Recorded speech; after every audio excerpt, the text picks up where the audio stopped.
नहीं आया। क्या आप लोगों ने देखा है या नहीं देखा है? ये भी रिस्पांस नहीं आया कि हम उस चीज़ को समझे है या नहीं समझे है। अगर आप लोगों ने समझा हो तो तब भी आप लोग रिस्पांस देते, अगर नहीं समझा तो तब भी आप लोग रिस्पांस देते, लेकिन आप लोगों ने कोई रिस्पांस नहीं दिया। तो मैंने अपनी तरफ से देखा, वो पिछले आप लोगों की उस चीज़ को ज़हन में रखते हुए कि फिर भी आप लोग कहेंगे, क्योंकि आप लोग जो है ना, जब तक आप लोगों को तैयार नवाला नहीं मिलता तब जो है ना आप लोग काम नहीं करते। तो मैंने कहा चलो नवाला तैयार करते हैं उन लोगों के लिए और लेक्चर को दोबारा रिकॉर्ड करते हैं। हमने पढ़ा था सर्कुलेटरी सिस्टम के बारे में। अब मैंने आप लोगों को स्लाइड्स वो लेक्चर भेजा था, उसी को मैं थोड़ा सा एक्सप्लेन करूंगा सर्कुलेटरी सिस्टम को। इनसे पहले हमने रिस्पायरेटरी सिस्टम, स्केलेटल सिस्टम के बारे में थोड़ा बहुत, उसके साथ साथ जो है ना ऑस्मो रेगुलेशन के बारे में और इन चीज़ों के बारे में हमने पढ़ा। थोड़ा बहुत जो है ना हम सर्कुलेटरी सिस्टम को डिस्कस करते हैं कि व्हाट इज।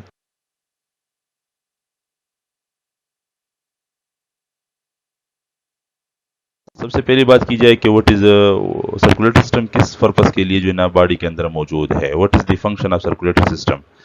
सर्कुलेटरी सिस्टम जो है ना it is used to distribute nutrients, oxygen, hormones to all body parts. क्या बॉडी पार्ट्स को प्रोवाइड करना है ऑक्सीजन, क्योंकि तमाम बॉडी पार्ट्स डायरेक्टली इन्वायरमेंट से ऑक्सीजन नहीं ले सकते, डायरेक्टली इन्वायरमेंट से न्यूट्रिएंट्स नहीं ले सकते, डायरेक्टली जो है ना हर जगह हार्मोन का एक्सेस नहीं है। इसलिए इन चीज़ों को फर्दर जो है बॉडी के डिफरेंट पार्ट्स तक पहुंचाना, that is the function of circulatory system. और बॉडी के डिफरेंट पार्ट्स में बनेंगे मेटाबॉलिक वेस्ट, बनेंगे in the form of carbon dioxide, in the form of nitrogenous waste, in the form of water.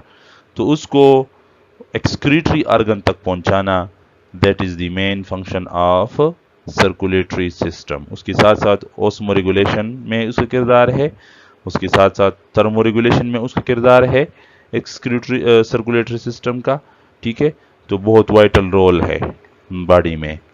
Anatomically ये consist होते हैं inter communicated circuits of the bloods में, जो आर्टीरियल सिस्टम है, venous system है। ठीक है, आर्टीरियल एंड वेनस सिस्टम है उसमें, यानी आर्टरीज, वेन्स और कैपिलरीज पे ये कंसिस्ट है। उसके साथ साथ प्राइमरी वस्कुलर सिस्टम है through which the blood flow, उसके साथ साथ फ्लूइड है उसमें। और सेकेंडरी वस्कुलर सिस्टम जो है ना ये भी उसमें मौजूद है, which is the lymphatic system, और जिसमें लिम्फेटिक फ्लो है। ठीक है, बॉडी में उसके लिए वस्कुलर सिस्टम मौजूद है, primary vascular system and secondary vascular system. Primary vascular system जो है ये कंसिस्ट होता है हार्ट पे, ब्लड वेसल्स पे, जिसमें आर्टरी, वेन और कैपिलरीज है और ब्लड है। और सेकेंडरी वस्कुलर सिस्टम है, secondary vascular system is consist of lymphatic vessels and lymphatic node in most of the organisms। लेकिन यहाँ पर फिशेज में जो है ना थोड़ा सा सिस्टम चेंज है। फिशेज में बात की जाए तो फिशेज में जो सर्कुलेशन है दैट इज सिंगल सर्कुलेशन है। हार्ट में, हार्ट का ये कैपेबिलिटी है कि उस ब्लड को सिर्फ जो है ना एक डायरेक्शन, सिर्फ एक किस्म के ब्लड को सर्कुलेट कर सकते हैं, एक किस्म के ब्लड को पंप कर सकते हैं। ठीक है, अच्छा, और जो ब्लड पंप है, ब्लड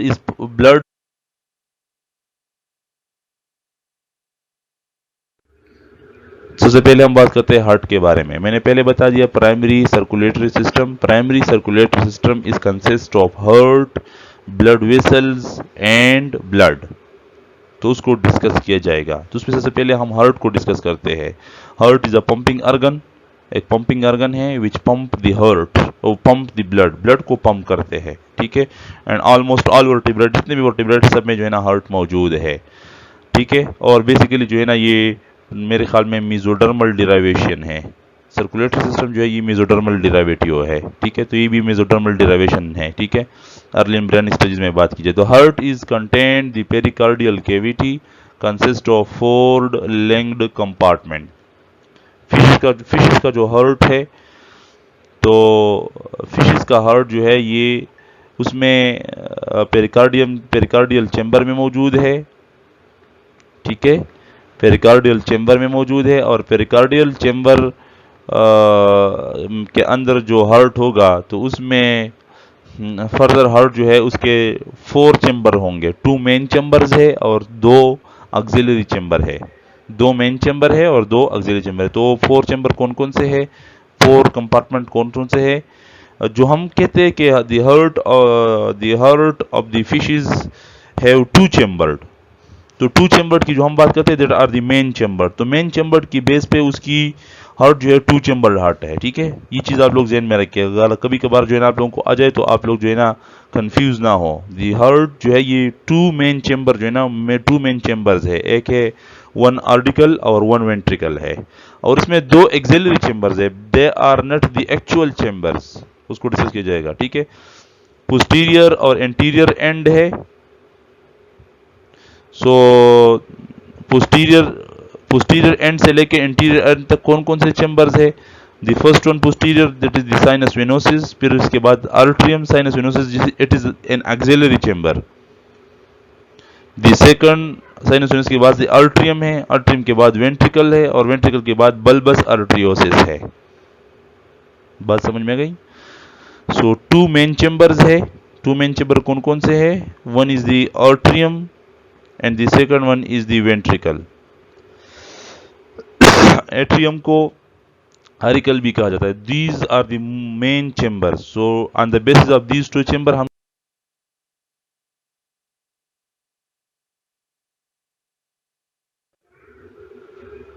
ठीक है, इसका स्ट्रक्चर जो था स्लाइड जो है ना वो थोड़ा सा नीचे चला गया है, फिर मैं बैक नहीं आ सकता, तो फिर आप जो है ना स्लाइड्स को इंशाल्लाह उसको देखेंगे। ठीक है, histology of the heart, histology देखा जाए तो ये 3 चेंबर 3 लेयर से बना है। एपिकार्डियम, एपिकार्डियम को हम पेरिकार्डियम भी कहते हैं। Epicardium and pericardium which cover the heart chamber consist of layer of epithelium, और साथ साथ ब्लड वेसल्स और नर्व्स जो है ना एपिकार्डियम में मौजूद है, as well as adipose tissues भी मौजूद है एपिकार्डियम से। और इसके साथ साथ हीमेटोपियोटिक टिश्यूज। हेमेटोपियोटिक टिश्यूज वही टिश्यूज, उन टिश्यूज को कहते हैं जिसमें कैपेबिलिटी हो कि वो ब्लड कार्पसल्स को रीजनरेट कर सके, उसको क्रिएट कर सके, उसको प्रोड्यूस कर सके। Those tissues which have an ability to produce the blood cells that is known as haemopoietic tissues, जैसे कि बोन मेरो हो गए। The second part is known as myocardium, which is the main part, and it is consist of striated muscles arranged into distinct layers. The inner layer is spongy while the outer layer is compact. And this is the striated muscles made from the myocardial cells. And these myocardial cells are actually these layer is usually used.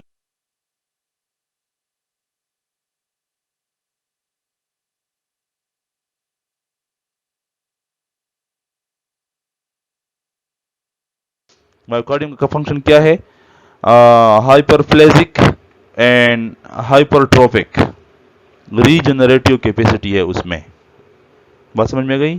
Myocardium में क्या है? हाइपरप्लेजिक। हाइपरप्लेजिक का क्या मतलब है? दी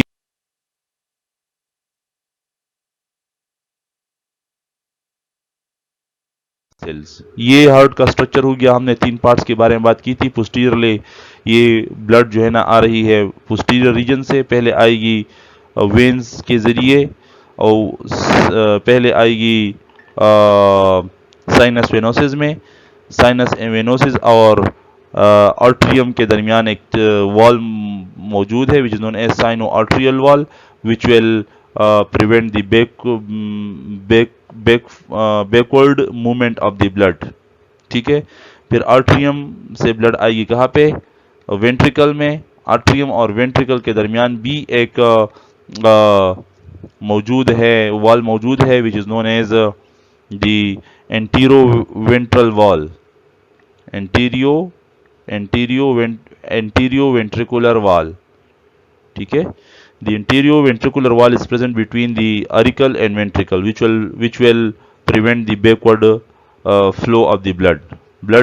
मैंने ये जो आप लोग एरो की डायग्राम देख रहे हैं, एरो, ये एरो जो है ना, एरो वाली पोजीशन से, इसी डायरेक्शन में ब्लड आ रही है। ठीक है, फिर जब ब्लड वेंट्रिकल में आएगी, और ये जो ब्लड है यहाँ पर, ये ब्लड डी ऑक्सीजनेटेड होगी, ये CO2 ब्लड होगी, उसको आगे जाकर डिस्कस किया जाएगा। ये CO2 ब्लड होगी।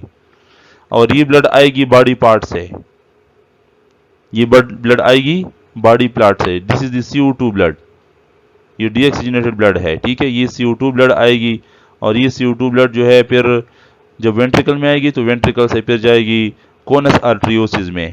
कोनस आर्टरियोसिस और वेंट्रिकल के दरमियान एक वाल मौजूद है which is known as bulbo ventricular wall. Bulbo ventricular wall, sorry ये कोनस आर्टरियोसिस नहीं है, ये बल्बस आर्टरियोसिस है, ठीक है। यहाँ पर गलत लिखा गया है, ये बल्बस आर्टरियोसिस है। This is not conus arteriosus, this is bulbus arteriosus. So bulbus arteriosus and ventricle के दरमियान जो है ना एक वॉल मौजूद है which is known as bulbo ventricular wall. So the blood will move from ventricle to the bulbous arteriosus और bulbous arteriosus से फिर ये ब्लड जाएगी कहाँ पे,